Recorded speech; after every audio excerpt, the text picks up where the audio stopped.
Shalom Aleichem, friends and listeners. Welcome back. We hope you're all well. In this week's Parsha, Parshas Bo, Rashi proposes a question.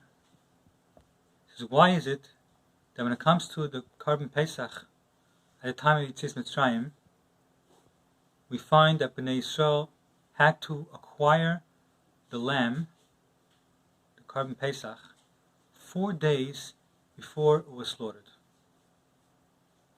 Rashi answers the question, quoting the saying of Rabbi Avrohom Yehuda Kievman, who says that at the time of Yetzias Mitzrayim, Bnei Yisrael lacked clothing or merits which would get them out of Mitzrayim. Even though Hashem promised to take them out, their time was up. Nevertheless, they needed some merits of their own to leave Mitzrayim. Therefore, Hashem gave them the mitzvahs of Korban Pesach Amilah. Now, why 4 days? 4 days is a significant minimum time period to demonstrate that they were serious about their commitment to Hashem. Earlier, we know, Bnei Yisrael were unfortunately sunken with Avodah Zarah, idolatry, like the Egyptians.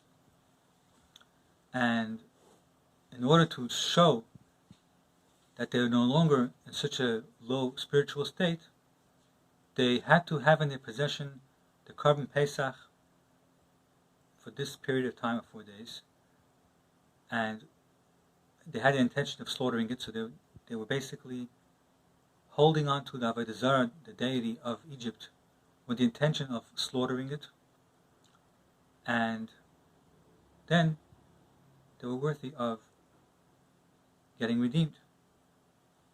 We find a similar concept by the Akedah. According to some Mefarshim, there were 4 days from the time Hashem told Avram Avinu about the Akedah until the actual Akedah took place.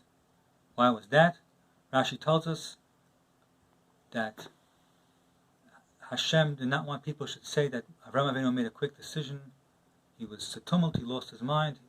So therefore, when there was a full period of time, so nobody could say that it wasn't done with a full frame of mind. On the concept of having mitzvahs compared to clothing, we find, it says in the pasuk, if you see your friend naked, you should cover him. The simple meaning is there's a concept of giving tzedakah with money or food, and there's a concept of giving somebody clothing. But Al Pi Chassidus, the Friedrich Rebbe suggests a pshat like this: if you see your friend lacking the basic clothing, Jewish clothing, tefillin and tzitzis, then you should cover him with these mitzvahs. Similarly, right now, we are holding before the final Geula. Now, when it comes to this Geula, no Jew will be left behind. By Yetzias Mitzrayim, only 1/5 of the Jewish population left. But when it comes to the Geula HaSida, all the Jews will be going. So we need every single Yid should have a schus, a mitzvah, a merit.